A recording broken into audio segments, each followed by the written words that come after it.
So Lord, hallelujah. At bago po salamat sa malapinoon, mga minamahal, aking man ang pinapabot sa malapinoon ang pinakamataas na pagpupuri. Pagpapasalamat, pagdakila, paglulahati, walay bang sa atin ang pakabait na Diyos, ang ating pinakamamahal, Petso Kristo, at ang kanyang pinapabot ang lubling paggalang sa ating minamahal ng galang mga pastor, na patuloy po natin sa inalas na sariwa, ilang mga aral at turo, ganun sa itang bilabid ng porsa ng pastor, sa nila mga aral na hindi makalimutan na talagang mga pinagpala po tayong lahat malapin dahil sa kanilang pagpapagal. Araw at gabing panalangin na po tayo kinahapagan natin malapinoon at sa lahat ng ating mga beloved children, mga pastor, at sa lahat ng mga beloved church at ng mga beloved inibig ko mga kapatid sa malapinoon na patuloy nagpapakainit sa paglilingkod sa malapinoon. Talagang ako po ay nagpupuri, nagpapasalamat sa gabing ito mga minamahal sa itong pagkakataong ito na mapasalamatan malapinoon sapagkat na napakabait ang ating malapinoon dahil po sa panalangin ng propeta ng Diyos, mga minamahal, hallelujah. Ito po nga sariwang himala, mga minamahal, na karaang linggo lang po, mga minamahal, aking nasalamatan sa malapinoon sapagkat kung hindi totoo ang ating Diyos, mga minamahal, maaaring hindi na po tayo magkikita sa mga oras nito sapagkat mga minamahal talagang nandyan po mga minamahal. Ako po ay nadisgrasya mga minamahal po galing po sa banalagawain sa dako ng sukat mga minamahal, araw po ng linggo mga kapatid. Ako po ay bumibiyahe mga minamahal ng madaling araw, alauna mga minamahal sa dako ng Makati mga kapatid. Nung po ako po ay nakahatid na po ng aking pasahero sa dako ng Guadalupe mga minamahal. Ito po ay hindi ko sukat kalain mga minamahal na nag-abang pala sa akin ang disgrasya mga minamahal. Ngunit ang ating mahalapinon talaga na diyan. Sapagat mga minamahal, nung akin na po nababa yung aking pasahero sa condominium na aking inahatiran, alam po mga minamahal ang di ko sukat kalain sapagat umuulan.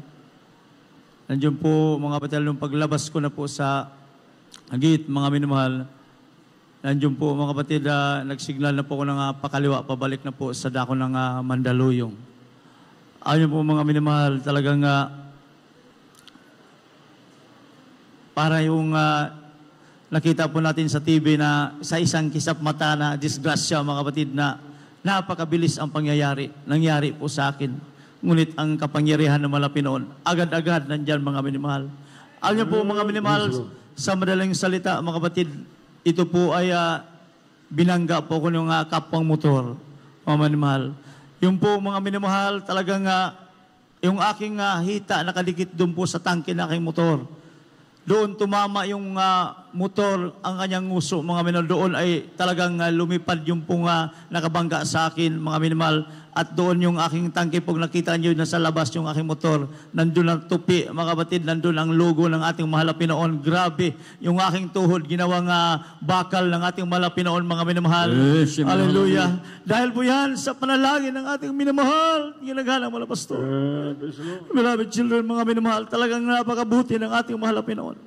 Magamat ninyo po naramdaman ko ngayon, medyo may kumikirot, mga minamahal, ngunit talagang kung gaano katotoo ang ating mahal na Pinoon. Buhay ang ating Diyos. Yes. Alam niyo, nag-iingat mga minamahal. Talaga walang kalugian ang paglilingkod sa Diyos, mga minamahal. Puro pakinabang, mga minamahal. Kaya mga pasalamatan ko sa mahal na Pinoon, hallelujah. Sapagat mga minamahal, hallelujah, nung lugar na yan, mga minamahal, di ko rin makalimutan. Sapagat nung unang pandemic, mga minamahal, ako rin po'y nakabangga.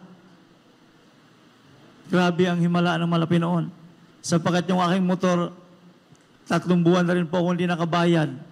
Mga minamahal, yung motor na yan ginagamit po sa kahabagan sa pagdalo sa banalagawain ng malapinoon at mga pre-over sa kahabagan sa mga minamahal. Yan po mga kapatid, talagang di ko sukat galain mga minamahal na ako po pumunta na sa Pasay sapagkat ako po ay aking tutulungan magkukuha ng lisensya mga minamahal sa dako ng Pasay LTO.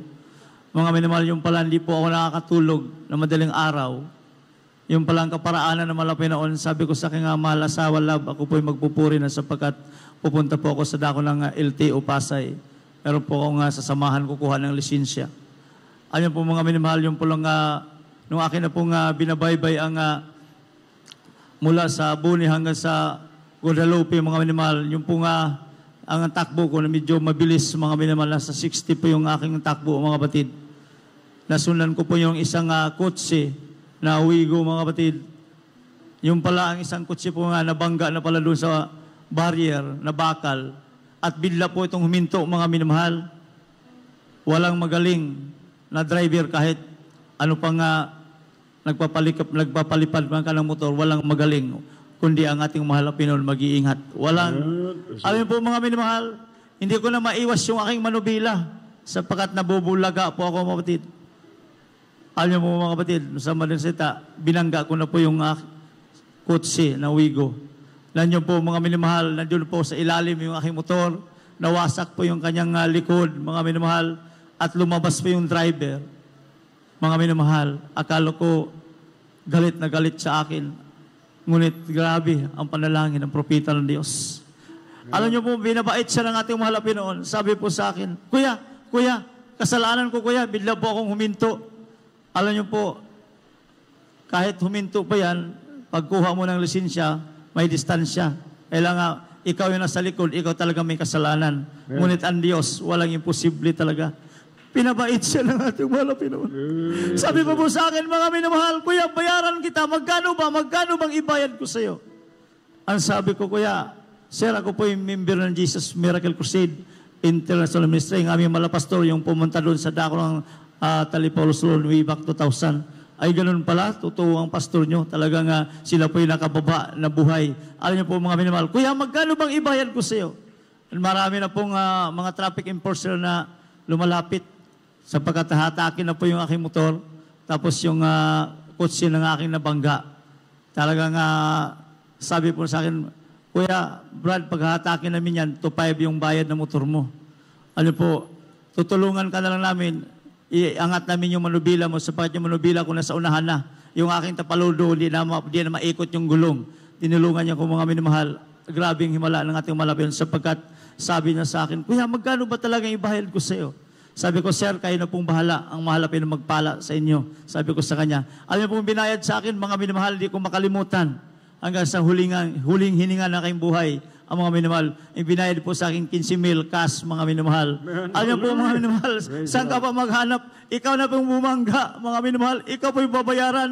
Hindi po siya ng ating mahal na Pinoon. Yan po, mga minamahal, sapagkat napakahirap, mga minamahal. Ikaw mga bumangga. Ngunit ang Diyos, wala talagang imposible sa ating mahal na Pinoon. Yes, amen. Hallelujah. Napakabuti ng ating mahal na Pinoon. Alam po mga minamahal, wala akong may bayad sa kabutihan ng Diyos. Kundi habang ako may lakas, pasalamatan ko ng ating mahal na Panginoon sa aming patuloy ng mga minamahal.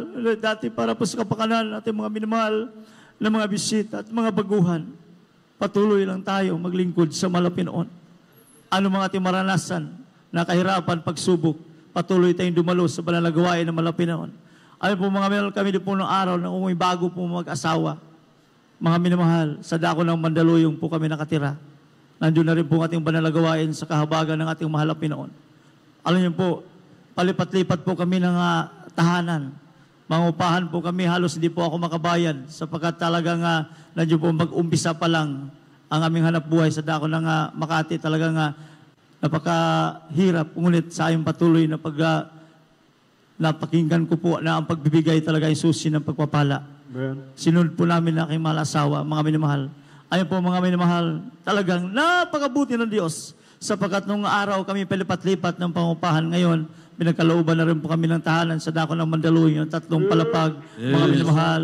Naka-aircon po yung 12 floor, mga minamahal. Ito po, sa patuloy namin paglilingkod sa Malapinon, meron din po kami pinagkalooban na rin po kami ng lote sa dako ng 3C. Nabibili po namin ng 175,000 mga minamahal sa kahabagan ng Malapinon. Kung luluubin pa ng ating Malapinon, mapatayuan din po ng tahanan. Ngunit mga minamahal, sabi ko sa aking mahal asawa, yung mga bagay na yan, pagsamantala lang yan dito sa lupa. Mga minamahal, ang mahalaga na tayo laging dumalo sa panalagawain ng Malapinon. Ano mangyari? Tayo po makasama sa pagdagit ng mga banal. Yung po mga minamahal talagang napakabuti ng ating mahal na Pinoon. Kung aking isa-isahin ang mga himala na ginawa ng mahal na Pinoon, mga minamahal. Nung ako po ay umuwi din po sa dako ng motor, sa dako ng Bohol, sapagkat ako po ay nagmumotor lang pauwi ng Bohol, mga minamahal, 3 araw biyahe ko mga kapatid. Mga minamahal, ako po yung nakaidlip. Mga minamahal, nung babanggain ko na po yung aking nasundan na sasakyan, ginising pa ako ng Malapinon, naiwas ko po yung aking manubila.